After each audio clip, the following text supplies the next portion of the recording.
صرف دو تابوت ہیں جن پہ زنجیریں ہوتی ہیں.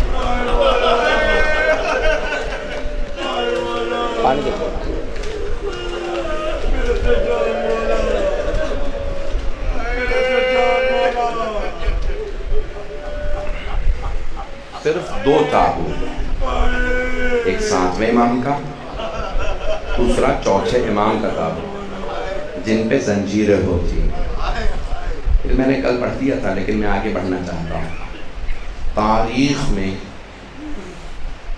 3 ایسے غسل دینے والے ہیں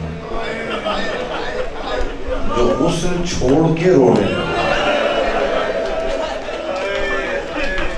پہنچ تو گئے ہوں گے.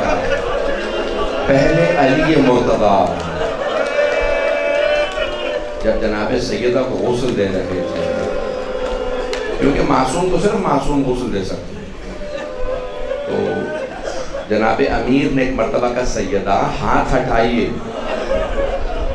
جیسی بی بی نے ہاتھ ہٹایا، شیر خدا بلند آواز سے رونے.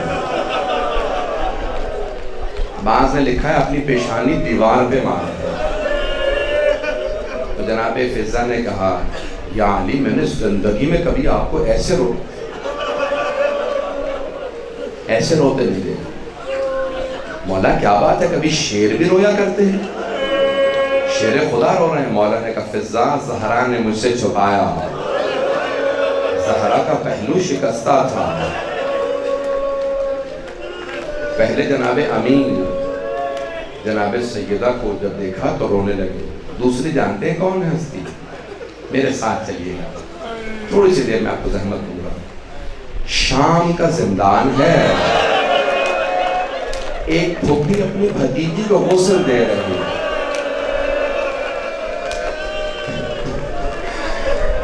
کہ سوال کر دیے ہیں سید سجاد، میں سکینہ کا کرتا اتار دوں یا رہنے دوں؟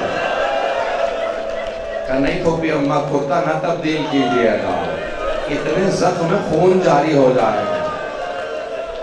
وہ بی بی رونے لگی. اے کاش کسی نے کفن ہی بھیج دیا ہوتا. تیسرے مولا امام باقر علیہ السلام جب مولا سجاد کو غسل دے رہے تھے. معصومین کا غسل کیسا ہوتا نہیں معلوم ہے، کیونکہ وہ پاک و پاکیزہ ہیں، آیت تطہیر کا مصداق ہیں. حوض کوثر سے پانی آتا ہے، جنت سے کافور آتا ہے، وہ پاک ہیں. بس بھئی 2 جملے سن لیجئے گا. 5ویں امام ایک مرتبہ کہتے ہیں جب ایسے ہی میں نے بابا کو کروٹ دی نا پشت پہ پانی ڈالنے کے لیے، تو نہ جانے کیسے نشان دیکھے امام باقر علیہ السلام نے کہ ایک مرتبہ ظرف آپ زمین پہ رکھا، بلند آواز سے رونے لگے. جب رو رہے تھے نا امام باقر تو لوگوں نے پوچھا کیا بات ہے مولا، آپ غسل دیتے دیتے رو کیوں رہے ہیں؟ امام سجاد کو غسل دیتے ہوئے رو کیوں رہے ہیں؟ کہ آج تک میرے بابا کی کمر پہ نشان باقی تھے. مجھے نہیں معلوم کہ کیسے نشان ہے، کیسا توق تھا کہ نشان پھر پوری زندگی ختم نہیں ہوئے. اجرکم اللہ، اجرکم اللہ. بس پہ کوئی رونے میں بخل نہ کرے. ایک سوال کروں، آپ کے رونے پہ کوئی پابندی تو نہیں ہے؟ جب آپ روتے ہیں کوئی تعزیانے تو نہیں مارتا؟ آپ کو کوئی رونے سے روکتا تو نہیں ہے؟ روک نہیں میرا بھائی، میرا بچہ. ایک سوال کروں آپ سے، میں بعض بچوں کو دیکھ رہا ہوں چہرے پہ پرسہ دے رہے ہیں. سوال ہے میرا، آپ نے صرف مصائب سنے ہیں، جناب زینب نے سر نیزوں پہ دیکھے تھے.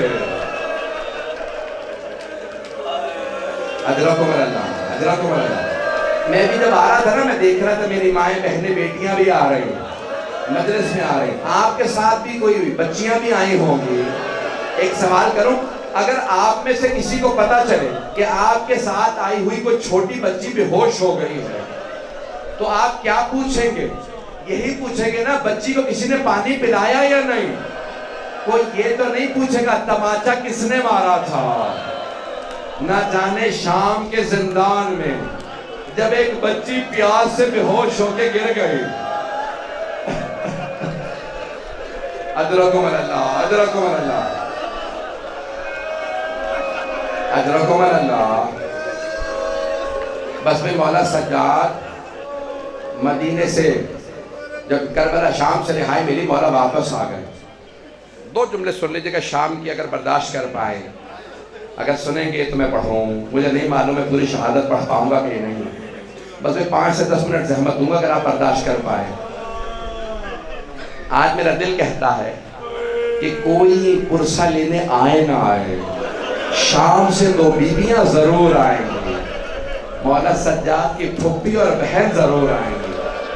میری بہنیں اپنے کہیں پہلو میں دیکھیں، کوئی برقع پوش بیوی نہ آئی ہو.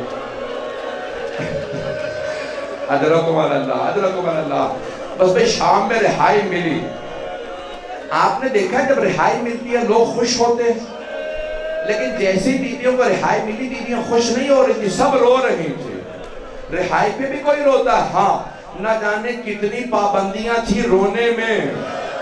رونے پہ پابندیاں تھی قید خانے میں کہ جیسی بیویوں کو رہائی ملی سب رونے لگی. ارے پابندیاں اٹھ گئی اب رو. کوئی آواز دے کے کہتی تھی ہائے علی اکبر، بیویاں رونے لگتی تھی. جب خاموش ہوتی ایک بیوی آواز دیتی ہائے قاسم. پھر ایک بیوی بڑی دھیمی آواز میں کہتی ہائے علی اصغر. پھر ایک بیوی چیختی کہتی ہائے ابا.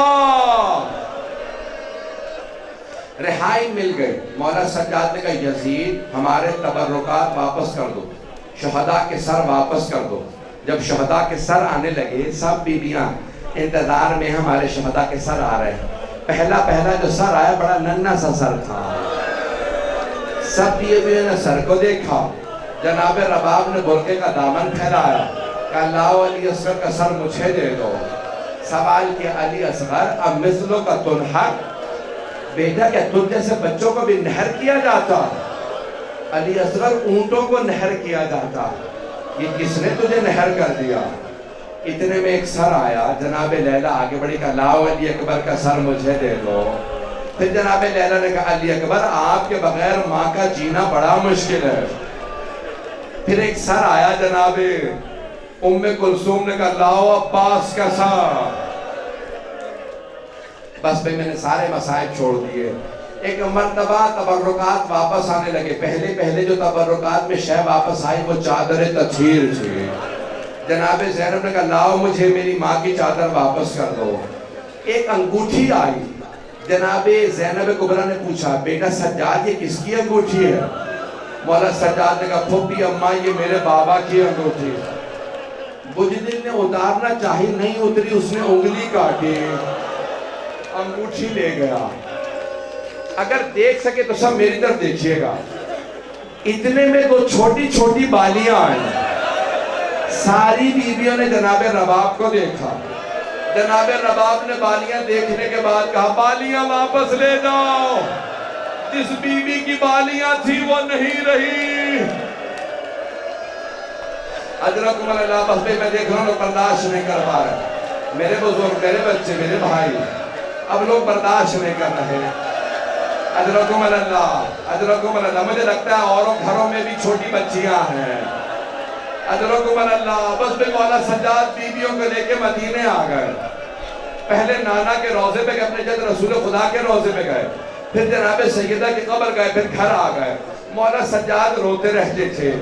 بس بھئی اجرکم اللہ، اجرکم اللہ. ہاتھ جوڑ کے 2 جملے پیش کر رہا ہوں، اسی پہ تمام کر دوں گا. مولا سجاد نے ایک دن کہا میں اپنے باغ میں جا رہا ہوں سیر کے لیے، کوئی آئے تو اسے وہی باغ میں بھیج دینا. اتنے میں مولا کے ایک چاہنے والا شیعہ آیا، نام منحال تھا. کہا مولا کہاں ہے؟ کہ باغ میں سیر کرنے گئے ہیں. منحال کہتا ہے میں بہت خوش ہوا. ارے میرے مولا سیر کے لیے چلے گئے. کبھی کربلا کے بعد کبھی سیر و تفریح پہ نہیں جاتے. کہ جیسے میں باغ میں گیا دیکھا مولا نے ابا بچھا رکھی ہے اور زمین پہ ابا پہ بیٹھے رو رہے. میں نے پوچھا مولا کیا بات ہے؟ سیر کے لیے آئے تھے یہاں پہ بھی رو رہے ہیں. کہ منحال جب میں بہتا پانی دیکھتا ہوں مجھے کربلا یاد آ جاتی ہے. کہ مولا کب تک روئیے گا، کب تک ریا کیجئے گا؟ کم منحال تم نے انصاف نہیں کیا. منحال یعقوب نبی کے 12 بیٹے تھے، صرف ایک یوسف آنکھوں سے دور ہوا تھا. نبی یعقوب نے رو رو کے آنکھیں گوا دی تھی. منحال میرے ایک دن میں 18 یوسف مارے گئے. ان میں سے کسی کی کوئی نظیر نہیں تھی، وہ سب بے مثال تھے۔ منہال ایک دن میں 18 یوسف مارے گئے۔ منہال تو کہتا میں روتا کیوں ہوں؟ کہا مولا لیکن شہادت آپ کی میراث ہے۔ کہا منہال تم بھی صحیح کہتے ہو، شہادت ہماری میراث ہے، لیکن منہال ماؤں بہنوں کے ساتھ، پھوپھیوں کے ساتھ بازاروں میں جانا، شرابیوں کے درباروں میں جانا، منہال کیا یہ بھی ہماری میراث ہے؟ منہال میں سب کچھ بھلا سکتا ہوں، یزید کا دربار نہیں بھلا سکتا۔ منہال علی کی بیٹیاں کھڑی تھی، یزید اشارے کر کر کے پوچھتا تھا یہ کون ہے؟ اجرکم اللہ، اجرکم اللہ۔ بس بھئی آخری جملے سن لیجیے، میں نے تمام کر دیا۔ بس بھئی 2 منٹ میں تابوت برآمد ہونے والا ہے۔ میں جانتا ہوں میں نے بہت پڑھ دیا، میں ہاتھ جوڑ کے کہوں گا کچھ دیر کے لیے میرے ساتھ مدینے چلیے۔ آج امام زمانہ مدینے میں ہوں گے، جنت البقیع میں کھڑے ہوں گے، سب سے پرسہ لینے کے لیے کھڑے ہوں گے۔ پروردگارہ جنت البقیع میں بھی جلوس نکالنے نصیب ہوں۔ آج وہاں عزاداری بند ہے، مولا امام زمانہ وہاں کھڑے ہوں گے، لیکن جانتے ہیں وہاں کیا ہوگا؟ 4 ٹوٹی ہوئی قبریں ہوں گی۔ پوری دنیا میں روشنی ہے، وہاں چراغ جلانے کی اجازت نہیں ہے۔ بس بھئی ایک مرتبہ مروان نے زہر دلوا دیا، ہشام ابن عبد الملک ملعون نے چوتھے امام کو زہر دلوا دیا۔ زہر دلوانا تھا، ایک مرتبہ چوتھے امام نے 5ویں امام کو بلایا، کہا ہے میرے بیٹے محمد باقر، بیٹا میری کچھ وصیت ہے، سنیں گے مولا کی وصیت ہے؟ پہلی وصیت مجلس جاری رکھنا، یہ مجلس جاری رکھنا، کوئی مجلس نہ رکے، مجلسیں ہوتی رہیں، مجلسوں میں کوئی بھی آئے وہ روئے ضرور۔ مولا کی وصیت ہے، جانتے کیا وصیت ہے؟ کہا میرے جب شیعہ مجلس میں آئیں تو کہنا میرے بابا پہ ایسے رویا کرو جیسے ایک بوڑھی ماں جوان بیٹے پہ روتی ہے۔ کہ جب بھی میری پھپھیاں روتی تھی انہیں تازیانے مارے جاتے تھے۔ آخری جملے پیش کر رہا ہوں، کہا بیٹا میرا غسل و کفن آپ خود کیجئے گا، اے محمد باقر میرا جنازہ آپ پڑھائیے گا، بیٹا مجھے قبر میں آپ خود اتاریے گا۔ میں ہاتھ جوڑ کے کہوں گا مولا ہر باپ کی حسرت ہوتی ہے جب میرا دم نکلے میرا سر میرے بیٹے کے زانوں پہ ہو، لیکن ہائے امام حسین، میدان کربلا تھا، یزید کا خنجر تھا، بالوں میں ہاتھ تھا۔ امام باقر نے بڑی شان و شوکت سے تابوت اٹھایا، 2 منٹ بس میں تابوت آگے 2 منٹ، بڑی شان و شوکت سے امام باقر نے تابوت اٹھایا، بڑی شان و شوکت سے سارا مدینہ امام کے جنازے میں آیا، شان و شوکت سے تابوت اٹھایا۔ میرا دل کہتا ہے امام سجاد کہتے ہوں گے اے میرے بیٹے اتنی شان و شوکت سے جنازہ نہ اٹھاؤ، میرے بابا کا لاشا دھوپ میں پڑا رہا